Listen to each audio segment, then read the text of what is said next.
Deixa eu mudar de assunto. Vocês acham que existe crime sem corpo? Um homicídio. Existe um homicídio sem um corpo?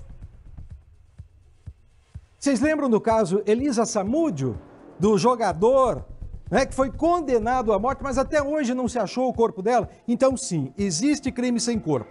2 irmãos estão sendo julgados pela morte do vendedor Pedro Ismael Matoso.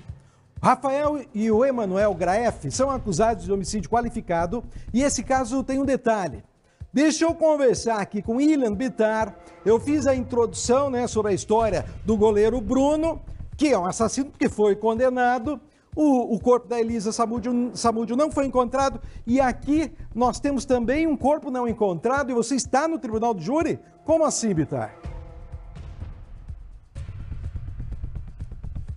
É isso mesmo, Paulo Gomes. Uma ótima noite para você, para todo mundo que acompanha o Cidade Alerta. O julgamento que já dura mais de 8 horas. Nesse momento, a defesa dos 2 acusados está se manifestando, né? A gente vai ter daqui a pouquinho, inclusive, talvez as réplicas e tréplicas, para que esse julgamento acabe ainda hoje. Mas Rafael Graef e Emanuel Graef respondem por homicídio qualificado e ocultação de cadáver com relação ao desaparecimento do Pedro Ismael Matoso, de 49 anos. Paulo, esse crime aconteceu lá em julho de 2020. 4 anos depois, esse julgamento acontece. Então, como você disse, né, nem sempre quando não há corpo, não há crime. Neste caso aqui, eles respondem por esse homicídio qualificado e ocultação de cadáver. E nós aqui da RIC TV acompanhamos todo esse caso. Tanto é, Paulo Gomes, que eu estava lá dentro hoje de manhã, estava acompanhando lá o julgamento, porque fui chamado por uma de nossas reportagens que nós procuramos o corpo do Pedro Ismael, fui chamado para testemunhar. Então eu presenciei tudo o que está acontecendo lá dentro